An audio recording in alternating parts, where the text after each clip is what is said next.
Você tem um deste? Sou louca pelo meu. Na verdade, adoro todas as minhas coisas. Já se perguntou de onde vêm todas as coisas que compramos e para onde vão quando nos desfazemos delas? Não conseguia deixar de pensar nisso, por isso quis saber mais sobre o assunto. E os livros diziam que as coisas se deslocam ao longo de um sistema. Da extração, para a produção, para a distribuição, para o consumo e para o tratamento de lixo. Isso tudo se chama a economia de materiais. Bem, estudei um pouco mais. Eu passei 10 anos viajando pelo mundo, atrás de pistas de onde vêm as nossas coisas e para onde vão. E sabe o que eu descobri? Esta não é toda a história. Falta muita coisa nessa explicação.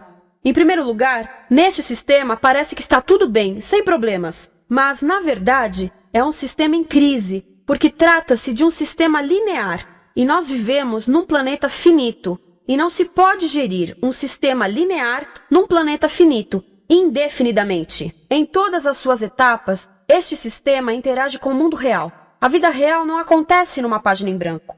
Interage com sociedades, culturas, economias, o ambiente. E durante as etapas, a vida vai se chocando contra seus limites. Limites que aqui não vemos porque o diagrama está incompleto. Então voltemos atrás para preencher alguns espaços e ver o que falta. Uma das coisas mais importantes em falta são as pessoas. Sim, pessoas. As pessoas vivem e trabalham em todas as etapas desse sistema, onde algumas são um pouco mais importantes que outras. Algumas têm maior poder de decisão. Quem são elas? Comecemos pelo governo. Meus amigos dizem que eu devia usar um tanque para simbolizar o governo. E isso é uma realidade em muitos países, e cada vez mais também no nosso. Afinal, mais de 50% dos nossos impostos vão para os militares. Mas vou usar uma pessoa para simbolizar o governo, porque acredito nos valores e na visão de que o governo deve ser das pessoas, pelas pessoas, para as pessoas. A função do governo é olhar por nós, cuidar de nós. Esse é o seu trabalho. Depois vem as corporações. O que leva as corporações a parecerem maiores que o governo é porque elas são maiores que o governo. Atualmente, entre as 100 maiores economias da Terra, 51 são corporações. À medida que as corporações foram crescendo, em tamanho e poder, assistimos a uma pequena mudança no governo, como se estivessem mais preocupados com o bem-estar deles do que com o nosso. Muito bem, então vejamos o que mais falta nessa imagem. Começaremos pela extração, que é uma palavra pomposa para exploração de recursos naturais, que por sua vez é uma palavra pomposa para destruir o planeta. A verdade é que cortamos as árvores, arrebentamos as montanhas para extrair os metais, consumimos toda a água e exterminamos os animais. Aqui enfrentamos o nosso primeiro limite. Estamos ficando sem recursos naturais. Estamos utilizando demasiados materiais. Sei que isto pode ser difícil de ouvir, mas é a verdade. Por isso temos que lidar com isso. Durante apenas as 3 últimas décadas, foram consumidos 33% dos recursos naturais do planeta. Desapareceram. Cortamos, minamos, perfuramos e destruímos o planeta tão depressa que estamos debilitando a capacidade do planeta para sustentar o nosso modo de vida. Onde eu vivo, nos Estados Unidos, resta-nos menos de 4% da nossa floresta original. 40% dos cursos de água estão impróprios para o consumo. E o nosso problema não é apenas estarmos utilizando demasiados recursos, mas o fato de estarmos utilizando mais do que a nossa parte.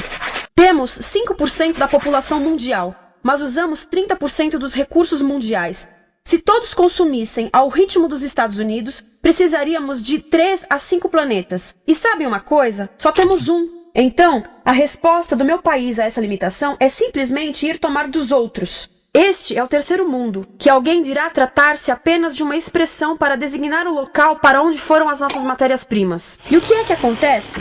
A mesma coisa, destruição do local. 75% das zonas de pesca do planeta estão sendo exploradas ao máximo ou além da sua capacidade. Desapareceram 80% das florestas originais do planeta. Só na Amazônia perdemos 2.000 árvores por minuto, o equivalente a um campo de futebol por minuto. Então, e as pessoas que vivem aqui? Bem, de acordo com esses sujeitos, eles não são donos desses recursos. Mesmo que vivam lá há gerações. Não são donos dos meios de produção, nem compram muitas coisas. Nesse sistema, quem não possui nem compra muitas coisas não tem valor. A seguir, as matérias-primas seguem para a produção, aonde utilizamos energia para misturar químicos tóxicos com recursos naturais para produzir produtos contaminados com tóxicos.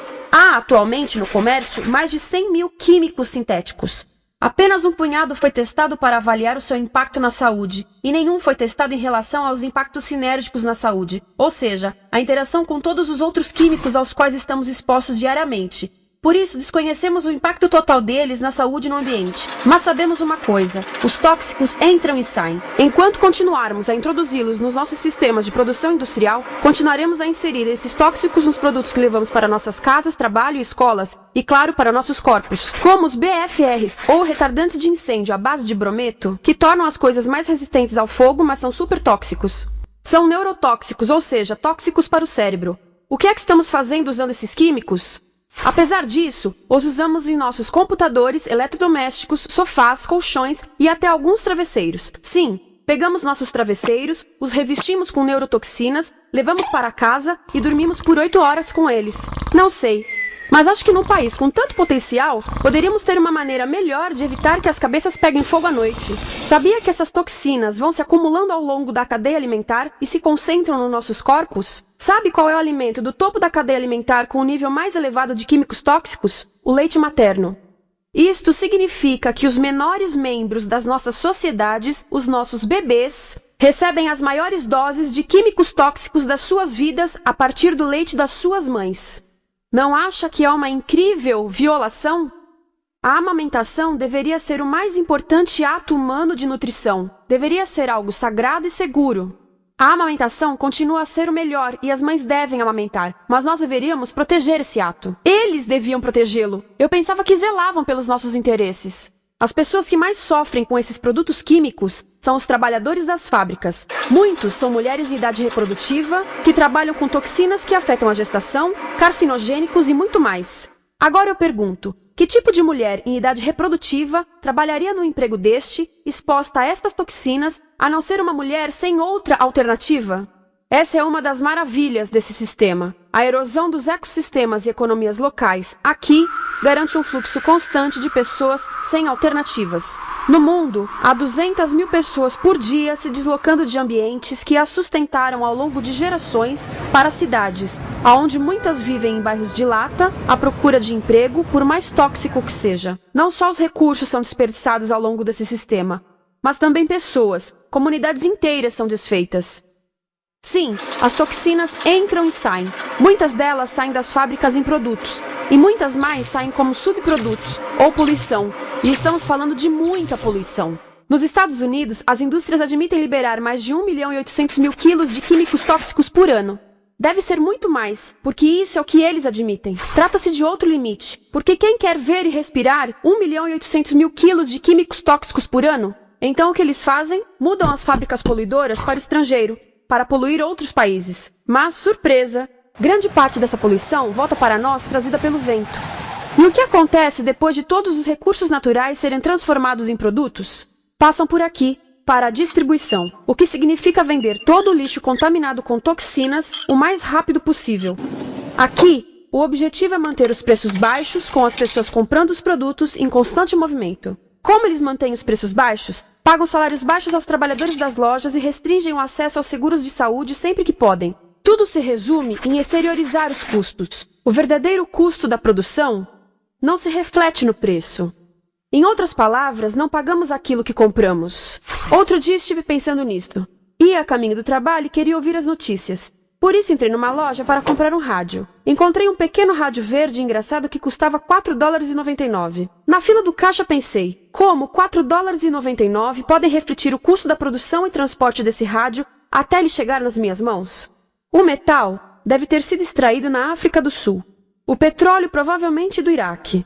O plástico produzido na China e talvez montado por uma criança de 15 anos numa fábrica do México. $4,99 não paga nem o aluguel do espaço ocupado na prateleira, nem parte do salário do empregado que me atendeu, ou as viagens de navio e caminhão que o rádio fez. Foi assim que eu percebi que eu não paguei o valor do rádio.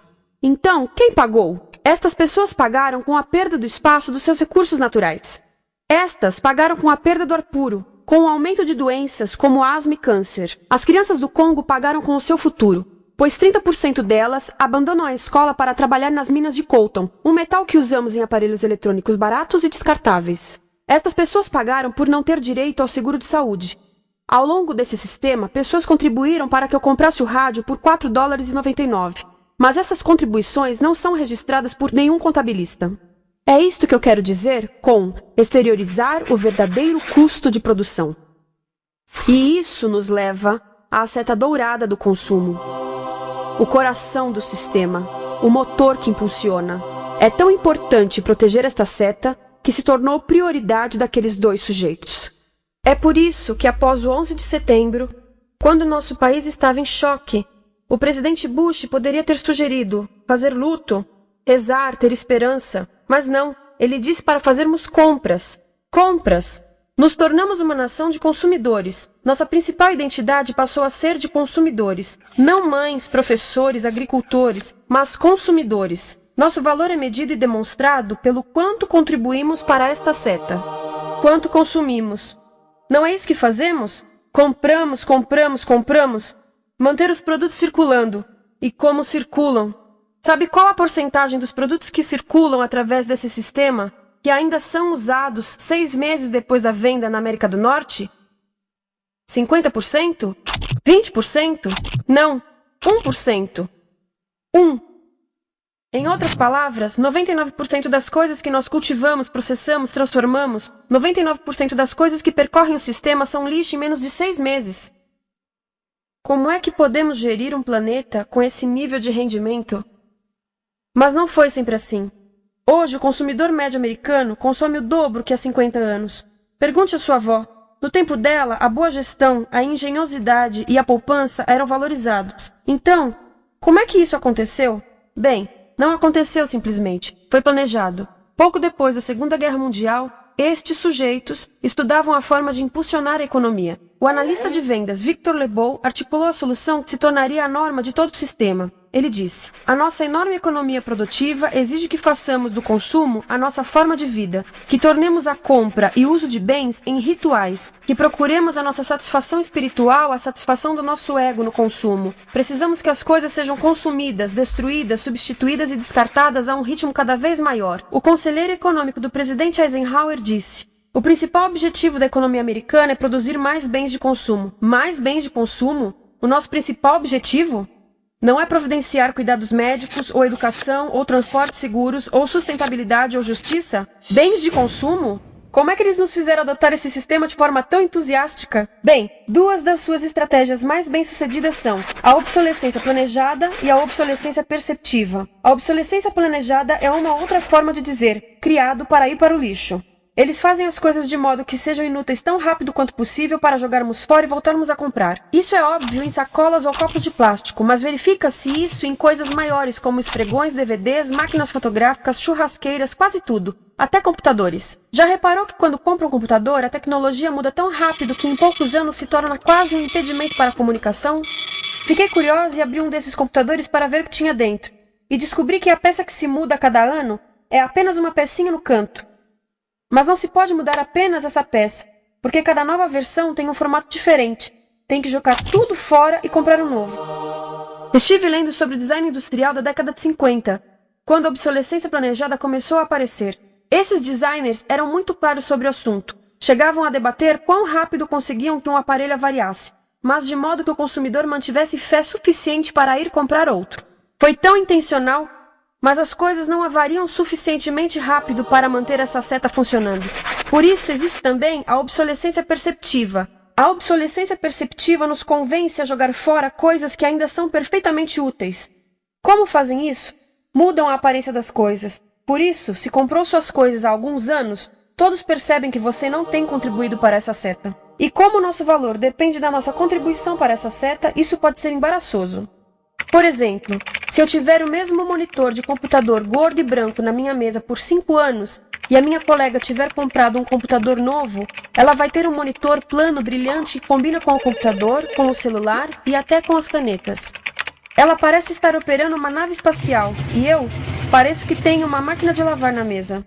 A moda é outro bom exemplo. Já se perguntou por que os saltos dos sapatos das mulheres passam de largos para finos num ano e no próximo de finos para largos? Não é por haver um debate sobre qual deles é mais saudável. É porque usar saltos largos num ano de saltos finos mostra que você não contribuiu recentemente para a seta. Por isso não vale tanto quanto a pessoa com saltos finos ao seu lado, ou em um anúncio. É para comprarmos sapatos novos. A publicidade e a mídia em geral têm um papel importante nisto. Cada um de nós nos Estados Unidos é bombardeado com mais de 3.000 anúncios por dia. Vemos mais publicidade num ano do que as pessoas há 50 anos viam em toda a vida. Qual é o objetivo de um anúncio, se não nos fazer infelizes com o que temos? Por isso, nos dizem 3.000 vezes por dia que o nosso cabelo está errado, nossa pele, nossa roupa, nossos móveis, nossos carros, nós estamos errados. Mas tudo se resolve se formos às compras. A mídia também ajuda a esconder tudo isto e isto. Por isso, a única parte da economia que vemos são as compras. A extração, produção e envio para o lixo acontecem fora do nosso campo de visão. Por isso, nos Estados Unidos, temos mais coisas do que tivemos antes, mas pesquisas mostram nossa felicidade declinando. Nossa felicidade teve seu pico na década de 50, a mesma época em que a febre consumista explodiu. Coincidência interessante. Acho que sei o porquê. Temos mais coisas, porém menos tempo para o que realmente nos faz felizes. Amigos, família, tempo livre. Estamos trabalhando mais do que nunca. Analistas dizem que não temos tão pouco tempo livre desde a sociedade feudal. E sabem quais são as duas atividades que mais fazemos no pouco tempo livre que temos? Ver televisão e fazer compras.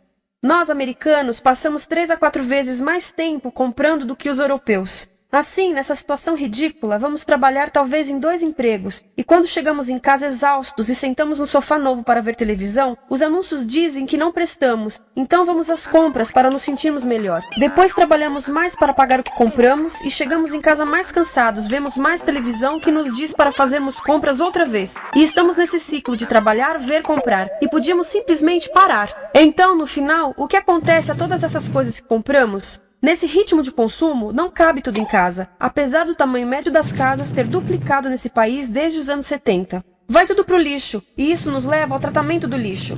Essa é a parte da economia de materiais que conhecemos melhor, porque nós temos de levar o lixo até a esquina. Cada americano produz 2 quilos de lixo por dia, o dobro do que fazíamos há 30 anos. Todo esse lixo ou é despejado num aterro, que é um grande buraco no chão, ou ainda pior, primeiro é incinerado e depois despejado no aterro. As duas formas poluem o ar, o solo, a água, sem esquecer que alteram o clima. A incineração é realmente ruim. Lembra daqueles tóxicos da fase da produção? Bem, queimar o lixo libera esses tóxicos no ar. Pior ainda, produz supertóxicos novos, como a dioxina. A dioxina é a substância mais tóxica feita pelo homem, e os incineradores são a principal fonte de dioxina. Isso significa que podemos parar a principal fonte da mais tóxica substância conhecida e feita pelo homem, simplesmente parando de queimar o lixo. E podemos parar hoje. Algumas empresas não querem criar aterros e incineradores aqui. Por isso, também exportam os resíduos. Então, e a reciclagem? A reciclagem ajuda? Sim, a reciclagem ajuda. Ela reduz o lixo nessa extremidade e depois reduz a pressão para minerar e colher mais nessa extremidade. Sim, todos devemos reciclar, mas reciclar não é o suficiente. Reciclar nunca será suficiente, por 2 razões. Primeiro, o lixo que vem das nossas casas é apenas a ponta do iceberg. Para cada saco de lixo que deixamos na esquina, 70 sacos de lixo são criados anteriormente, só para fazer o lixo desse saco que deixamos na esquina. Assim, mesmo que pudéssemos reciclar 100% do lixo das nossas casas, não se chegaria ao coração do problema. Além disso, grande parte do lixo não pode ser reciclado, ou porque contém demasiados tóxicos, ou porque é criado de início para não ser reciclável. Como aquelas caixas de suco, que têm as camadas de metal, papel e plástico, todas coladas. Não dá para separar essas camadas para reciclá-las. Como se vê, é um sistema em crise. Por todo o percurso, estamos batendo em limites, do clima em mudança ao decréscimo da felicidade. Simplesmente não está funcionando. Mas a parte boa de um problema tão generalizado é haver tantos pontos de intervenção. Há pessoas trabalhando aqui salvando florestas, e aqui na produção limpa. Pessoas trabalhando em direitos do trabalho, em comércio justo, em consumo consciente, no bloqueio de aterros e incineradores. E muito importante, em recuperar o nosso governo, para que seja realmente pelas pessoas e para as pessoas. Todo esse trabalho é criticamente importante, mas as coisas vão realmente começar a se mover quando enxergarmos as ligações, quando enxergarmos o panorama geral. Quando as pessoas ao longo do sistema se unirem, poderemos reivindicar e transformar esse sistema linear em algo novo, um sistema que não desperdice recursos ou pessoas. Porque aquilo de que precisamos nos livrar é da antiga mentalidade de usar e jogar fora. Há uma nova escola de pensamento nesse assunto, e é baseada em sustentabilidade e equidade, química verde, 0 resíduos, produção em ciclo fechado, energia renovável, economias locais vivas, já está acontecendo. Há quem diga que é irrealista, idealista, que não pode acontecer. Mas eu digo que quem é irrealista são os que querem continuar pelo velho caminho. Isso é que é sonhar. Lembre-se que a velha forma não aconteceu por acaso. Não é como a gravidade que temos que conviver. As pessoas a criaram, e nós também somos pessoas. Por isso, vamos criar algo novo.